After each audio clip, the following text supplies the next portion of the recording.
जी हां, 21 सितंबर को साल का आखिरी सूर्य ग्रहण लगने जा रहा है और ये ग्रहण आंशिक होगा जो भारत में दिखाई नहीं देगा। इसलिए यहां इसके सूतक नियम लागू नहीं होंगे। लेकिन ग्रहण चाहे कहीं भी दिखे, इसका असर प्रकृति और वातावरण पर जरूर पड़ता है। ज्योतिष शास्त्र के अनुसार ग्रहण के समय नकारात्मक ऊर्जा सक्रिय हो जाती है और ये सूर्य ग्रहण कन्या राशि और इसके अलावा पूर्वा भाद्रपद नक्षत्र में लगने जा रहा है, जिससे इसका महत्व और ज्यादा बढ़ जाएगा। इस ग्रहण की शुरुआत भारतीय समय अनुसार रात 10:57 पर होगा और इसका समापन 22 सितंबर की आधी रात में 3:23 पर होगा। इसकी अवधि 4 घंटे से अधिक की होगी। इस ग्रहण की पीक टाइमिंग रात 1:11 पर रहेगी। यह ग्रहण मुख्य रूप से दक्षिणी प्रशांत महासागर, न्यूजीलैंड, ऑस्ट्रेलिया और अंटार्कटिका के कुछ हिस्सों में दिखाई देगा। ऐसे में जरूरी सवाल यह है कि सूर्य ग्रहण का 12 राशियों पर क्या असर पड़ेगा और सूर्य ग्रहण पर राशि के हिसाब से कौन कौन से उपाय शुभ फल देने वाले हैं, ये भी हम आपको आगे बताएंगे। तो सूर्य ग्रहण इस साल का है। इससे पहले आपको याद होगा कि 7 सितंबर को चंद्र ग्रहण लगा था और इसके बाद इस साल का आखिरी सूर्य ग्रहण यानी कि कल लगने जा रहा है। हालांकि इसका असर भारत पर नहीं होगा, लेकिन फिर भी क्योंकि देखिए, अगर हम वातावरण के हिसाब से बात करें, प्राकृतिक के हिसाब से बात करें, तो नकारात्मक असर कहीं ना कहीं इसका जरूर होता है। तो साल का आखिरी सूर्य ग्रहण ये है। तो आइए जान लेते हैं कि देखिए 21 सितंबर को साल का ये आखिरी सूर्य ग्रहण और 21 सितंबर को रात 10:59 से ये सूर्य ग्रहण की शुरुआत होगी और सूर्य ग्रहण का समापन 22 सितंबर की सुबह 3:23 पर होगा। इसके अलावा भारत में ये ग्रहण नहीं दिखेगा। ऑस्ट्रेलिया समेत कई देशों में सूर्य ग्रहण दिखेगा। भारत में सूतक काल नहीं है। 21 सितंबर को पूजा पाठ पर रोक भी नहीं रहेगी। ये भारत के लिहाज से थोड़ी राहत जरूर है, लेकिन माना यह जाता है कि सूर्य ग्रहण है तो कहीं ना कहीं इसका असर जरूर पड़ता है। तो ये भी जानने और समझने की हम कोशिश करेंगे, ज्योतिषी से भी जानने की समझने की कोशिश करेंगे। इसके अलावा हमारे साथ वास्तु विशेषज्ञ भी जुड़ेंगे, उनसे भी हम जानेंगे। तो सूर्य ग्रहण की अगर हम बात करें तो कैसे असर होगा, आखिर क्या एहतियातन तौर पर कदम उठाने चाहिए, और इस बार क्योंकि भारत पर असर नहीं है, लेकिन क्या फिर भी हमें कोई जरूरी कदम उठाने चाहिए, ये भी हम समझने की कोशिश जरूर करेंगे। और चलते हमारे साथ मेहमान जुड़ चुके हैं, आचार्य डॉक्टर जीतू सिंह ज्योतिषी जुड़ चुके हैं। इसके अलावा मान्य वास्तु विशेषज्ञ हमारे साथ जुड़े हुए हैं। आप दोनों का बहुत स्वागत है। सबसे पहले आचार्य डॉक्टर जीतू जी, मैं आपके पास आऊंगी क्योंकि सूर्य ग्रहण है, लेकिन देखिए भारत पर इसका असर नहीं होगा, लेकिन फिर भी इस सूर्य ग्रहण के बारे में जरा समझाइए, क्या इसका असर किस तरीके से हम भारत के लिहाज से अगर हम इस सूर्य ग्रहण को देखें तो किन किन चीजों का ध्यान रखना चाहिए, किन किन चीजों पर फोकस रहेगा और क्या ऐसी चीजें हैं जो इस ग्रहण के दौरान हमें नहीं करनी चाहिए? बिल्कुल, बहुत बहुत धन्यवाद। और सबसे बड़े ये जरूरी चीज है कि हमें इस चीज के लिए अवेयर होना है कि सूर्य ग्रहण का हो या चंद्र ग्रहण का हो, अगर दिख रहा है तो पूर्ण प्रभाव होता है, अगर नहीं दिख रहा है तो भी कहीं ना कहीं आंशिक प्रभाव उसका होता है। जी। और दूसरी बात, उत्तरा फाल्गुनी नक्षत्र में ये ग्रहण लग रहा है जो कि सूर्य का ही नक्षत्र है। सूर्य ही ग्रहण जो है उसके घेरे में आ रहा है और सूर्य और चंद्रमा ये दोनों जो है ये कन्या राशि में रहने से दोनों के जो ऊपर है वो उत्तरा फाल्गुनी नक्षत्र यानी सूर्य के नक्षत्र का ही प्रभाव है। जी। दूसरी बात, जो चंद्र ग्रहण लगा था वो लगा था जो हमारी वेस्ट साइड है यानी पश्चिम दिशा को ज्यादा प्रभावित किया था, वो वायु तत्व का ग्रहण था। लेकिन जो ये 21 तारीख को लगने जा रहा है ये हमारे पृथ्वी तत्व को टच करेगा, यानी हमारी पृथ्वी को कहीं ना कहीं नुकसान पहुंचाने का कार्य करेगा। सूर्य आत्मा है और चंद्रमा हमारा मन है। दोनों चीजें बहुत इंपॉर्टेंट है, दोनों ग्रह बहुत इंपॉर्टेंट है। और अगर हम बात करते हैं सूर्य की तो ये कन्या राशि में लग रहा है। ये काल पुरुष की कुंडली का 6ठा भाव है और 6ठा भाव हम सबकी नौकरियां हैं, 6ठा भाव हमारे रोग हैं, 6ठा भाव हमारा ऋण है, 6ठा भाव हमारे शत्रु हैं। यानी जब जब ऐसा नकारात्मक प्रभाव किसी ऐसे पर्टिकुलर स्थान पर होता है जो कि 6ठा भाव काल पुरुष की कुंडली का है और ये भाव को हाफ कंपटीशन भाव भी माना जाता है, तो इसका प्रभाव तो होगा। रही बात पूर्ण विजिबल होता है तो उसके सारे सिस्टम को हम फॉलो करते हैं। लेकिन जब ये खंड ग्रास है, क्योंकि 10 से 11 डिग्री का डिफरेंस है जो ये सूर्य ग्रहण पड़ रहा है। केतु ग्रहण लगाएगा सूर्य को, लेकिन केतु पंचम राशि में है, सिंह राशि में है। जो सूर्य है वो कन्या राशि में प्रवेश कर चुके होंगे। इनकी राशियों में डिग्री का बहुत अंतर आ चुका है। तो अगर हम देश की कुंडली की बात करते हैं तो देश की कुंडली के तो पंचम भाव में लगेगा ये ग्रहण। लेकिन अगर हम निजी तौर पर बात करते हैं, पर्सनल कुंडलियों की बात करते हैं, तो ये काल पुरुष कुंडली का छठा भाव एक्टिवेट हो जाएगा। अब जब हम पृथ्वी तत्व और वायु तत्व की बात करते हैं जी, या फिर 15 दिन के अंदर 2 ग्रहण की बात करते हैं, तो ये बहुत प्रभावकारी होते हैं। जिन देशों में दिखा वहां तो बड़े लेवल की सत्ता परिवर्तन उसने किया और सडनली किया। जैसे जापान की सिचुएशन आपने देखी, इमीडिएट पीएम को कुर्सी छोड़नी पड़ी, यानी वहां पे दोनों ग्रहण पूर्ण विजिबल है। अगर हम ये कहते हैं कि ग्रहण के बाद का प्रभाव ज्यादा होता है, तो क्या ग्रहण के पहले से प्रभाव क्यों नहीं होता है? 9 घंटे पहले सूतकाल क्यों शुरू हो जाता है? 12 घंटे पहले सूतकाल क्यों माने हम कर देते हैं? यानी जब जब ये डिग्रियों के घेरे में आते हैं, जब जब इनकी डिग्रियां आपस में कंजेशन करने लग पड़ती हैं, जितना आगे बढ़ने लग पड़ती हैं, उतना ज्यादा ये प्रभावकारी होता है। 4 घंटे लगभग 24 मिनट का ये ग्रहण है। विजिबल नहीं है, लेकिन सूर्य तो एक ही है, आत्मा का कारक तो एक ही है। तो यानी ऑर्बिट के अंदर जब भी कोई खलबली मचती है तो उसका खास करके इम्पैक्ट, चाहे वो व्यक्ति विशेष हो, चाहे वो हमारी मेघनी ज्योतिष के हिसाब से पूरे वर्ल्ड वाइड हो, ये पड़ता ही पड़ता है और ये पड़ेगा ही पड़ेगा और इसका प्रभाव दिख भी रहा है। ठीक है, यानी कि असर भारत पर भारतवासियों को इसे लेकर देखिए सतर्क रहने की जरूरत है। ठीक है, आगे भी मैं आपसे जानने की समझने की कोशिश करूंगी कि आखिर इस दौरान हमें क्या करना चाहिए। एक बार मैं मान्या जी के पास आती हूँ। मान्या जी, अगर हम वास्तु के हिसाब से देखें तो आप किस तरीके से सूर्य ग्रहण को देख रहे हैं? तो देखिए, जो जीतू जी ने बताया बिल्कुल सही बताया कि ये सूर्य जो ग्रहण लग रहा है ये शाम के समय पे, क्योंकि रात के समय पर लग रहा है, तो इसका इफेक्ट देखिए 100% तो इंडिया पर नहीं होने वाला है। लेकिन कहते हैं क्योंकि यूनिवर्सल ये एक्टिविटी होने वाली है, तो कहीं ना कहीं 25% का जो है ये डेफिनेटली आपको जो है असर देने वाला है। और देखिए सबसे इम्पोर्टेंट है इस समय पर, क्योंकि सूर्य पर ग्रहण है जो कि हमारा आत्मा का कारक है। हमारे लिए ये एक सोल की तरह, जैसे कहते हैं ना कि हमारे जीव के अंदर आत्मा सबसे इंपॉर्टेंट है, तो उसी तरीके से सूर्य जो है वो वर्ल्ड वाइड पूरे यूनिवर्स में एक ही है, जिसकी वजह से ये जो है कहीं ना कहीं हमारी नौकरियों पर, इसके अलावा हमारे खुद के ऊपर जो हमारे अंदर की जो नेगेटिविटी है उसको जो है बढ़ाने की कोशिश भी करेगा। क्लाइमेट चेंज भी जो है इस टाइम पे आपको देखने को मिलेंगे। यहाँ तक कि जो वेदर है वो काफी खराब होता हुआ, नवरात्रों के बाद भी दिवाली तक आपको फ्लड्स की जो है और साथ में रेन की खबर आ सकती है। फिजी, न्यूजीलैंड, ये सब जगह पर आपको जो है कोई ना कोई पीस से अनपीस होता हुआ दिख सकता है। पॉलिटिकल चेंजेस आ सकते हैं, वेदर अनरेस्ट होगा, साथ में स्टॉक मार्केट में भी कहीं ना कहीं वॉलेटिलिटी दिखेगी। अब मैं आपको बताती हूँ कि वास्तु के हिसाब से लोगों को क्या करना है। तो देखिए सूर्य जो है वो हमारी जो है, जैसे कहा ना कि आत्मकारक है, तो सबसे इंपॉर्टेंट है आप अपने घर के ईस्ट डायरेक्शन को स्ट्रॉन्ग करें।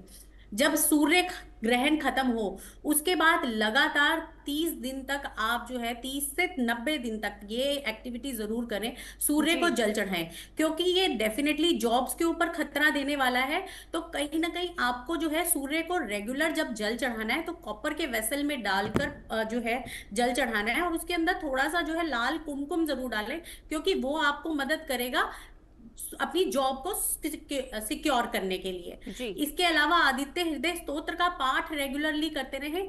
अपने ईस्ट डायरेक्शन में, घर के ईस्ट डायरेक्शन यानी कि 90 डिग्री पर एक सूर्य, कॉपर का जो सूर्य होता है उसका जो है एक कॉपर एलिमेंट में सूर्य जो है जरूर लगाएं। इससे भी उनको, लोगों को बहुत ही राहत मिलेगी। एक तो साथ में उनकी जो सोशल कनेक्टिविटी है वो स्ट्रांग होगी, गवर्नमेंट से कोई प्रॉब्लम नहीं आएगी, और साथ में जॉब्स भी सिक्योर रहेंगी।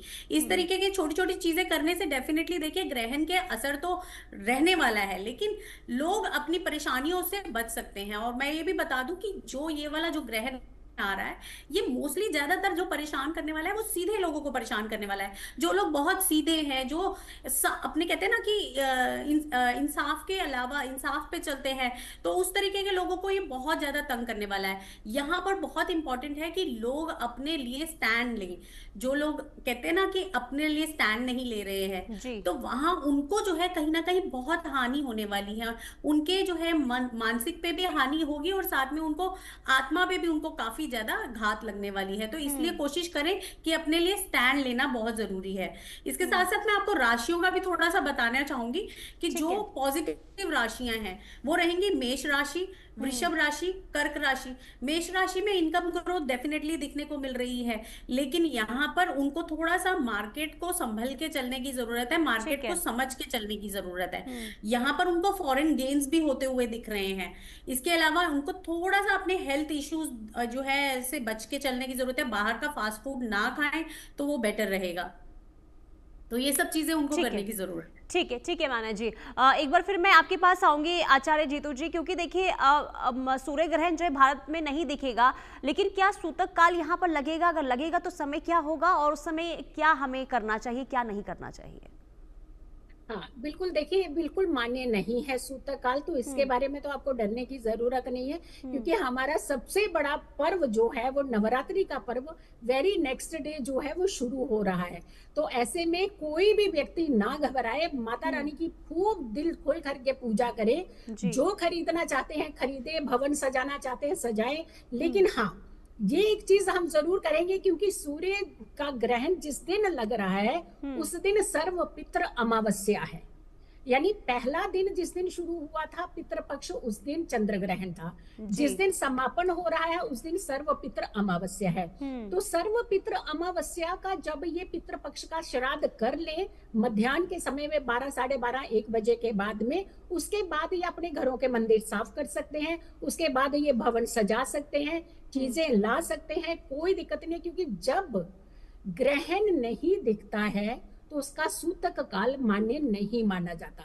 हम सिर्फ यहाँ पे बात कर रहे हैं कि सूर्य डिस्टर्ब है, तो हमें अपनी जिंदगी में सूर्य की एनर्जी को बनाए रखने के लिए, जैसे आचार्य जी ने खुद अभी बताया कि हमारा निजी तौर पर उसका प्रभाव पड़ रहा है, और हाँ डेफिनेटली पड़ेगा, क्योंकि सूर्य एक ही है। दूसरी बात, ये उथल पुथल कहाँ मचाएगा?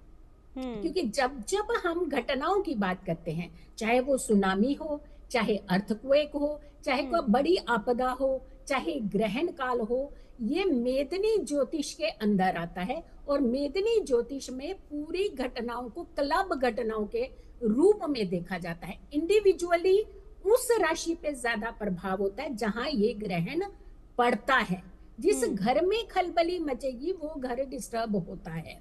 यानी 6th भाव, कुंडली का 6ठा भाव, 6ठी राशि कन्या राशि, ये प्रभावकारी रहेगी। लेकिन अगर देश की कुंडली की कहते हैं तो 5म भाव प्रभावित तो होगा।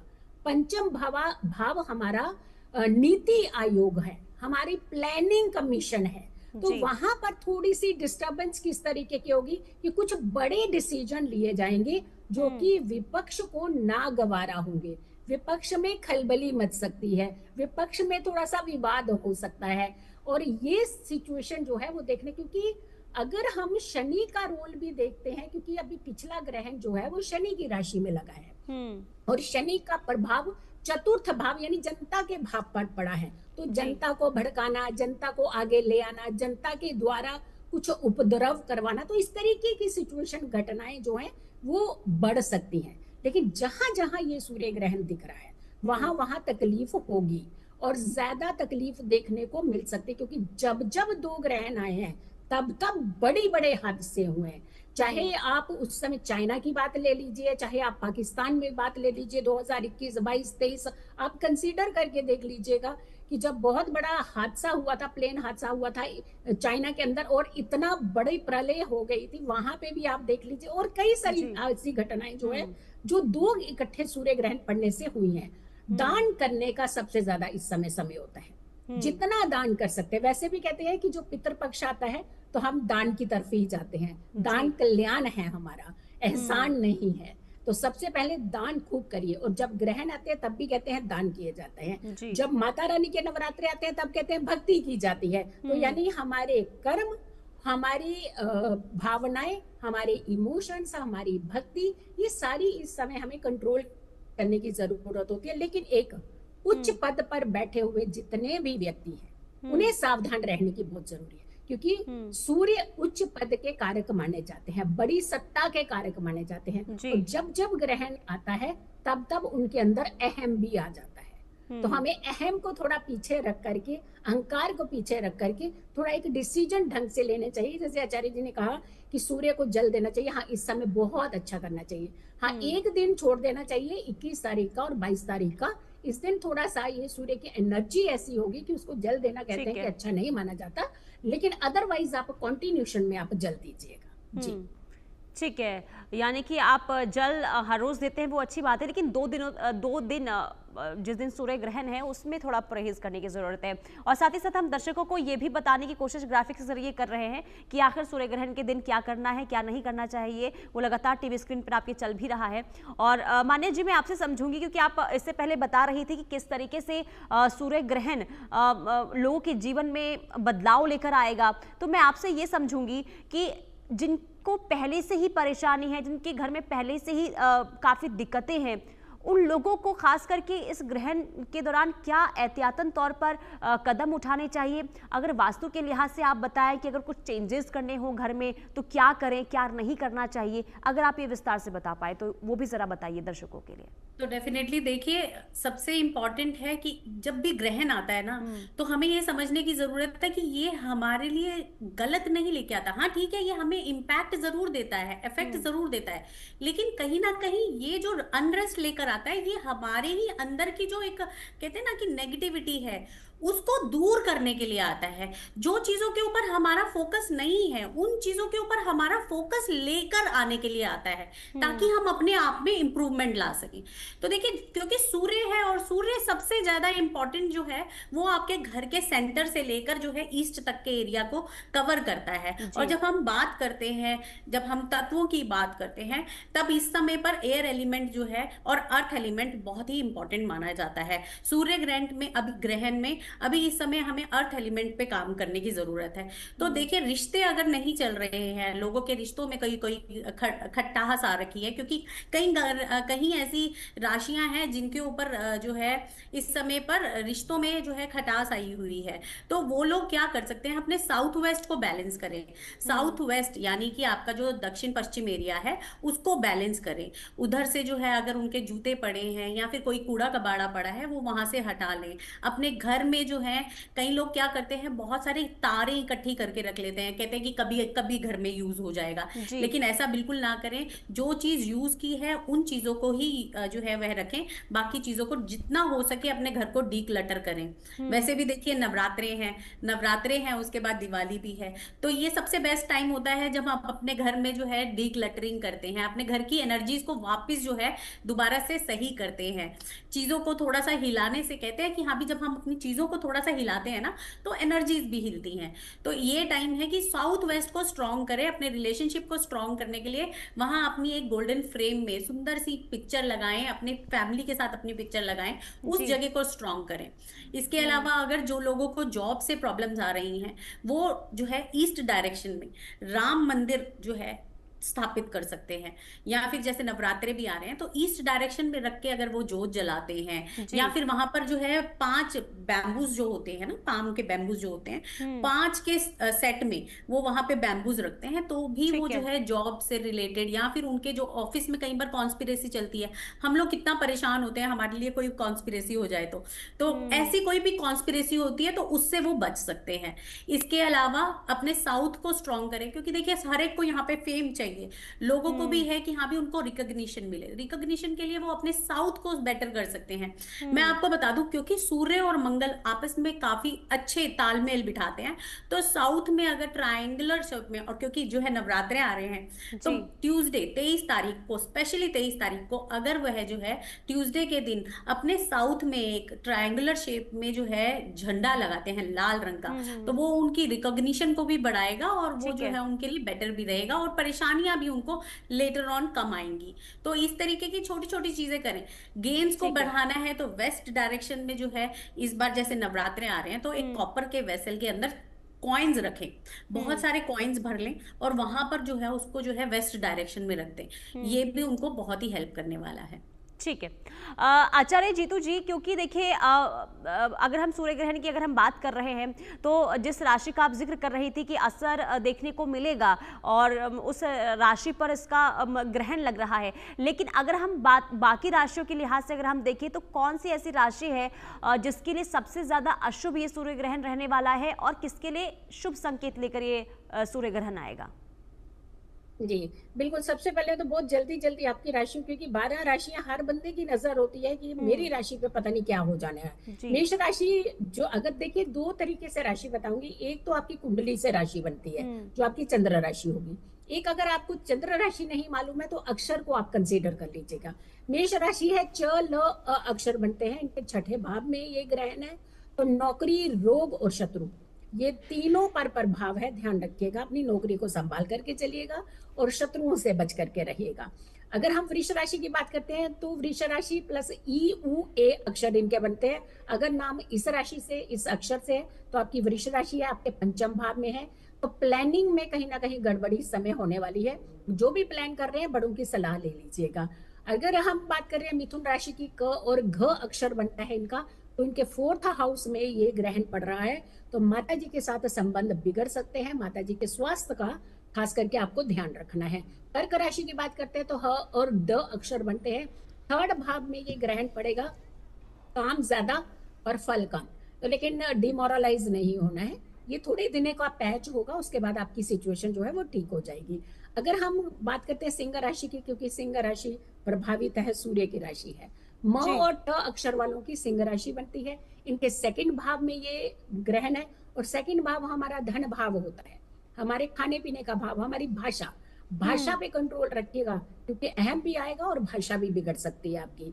अगर हम कन्या राशि की बात करते हैं तो आपकी राशि में ग्रहण लग रहा है। प अक्षर वालों की कन्या राशि होती है, पहला भाव है ये।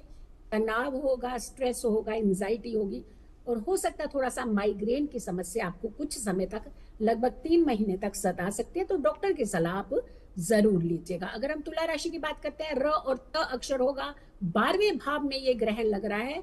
खर्च ज्यादा, शादीशुदा जिंदगी पे थोड़ी सी परेशानी, लड़ाई झगड़े और हो सकता है डॉक्टर पर खर्च ज्यादा हो सकता है। तो थोड़ा सा आप एक उपाय बताएंगे जो सब लोग करिएगा, वो दान ही है।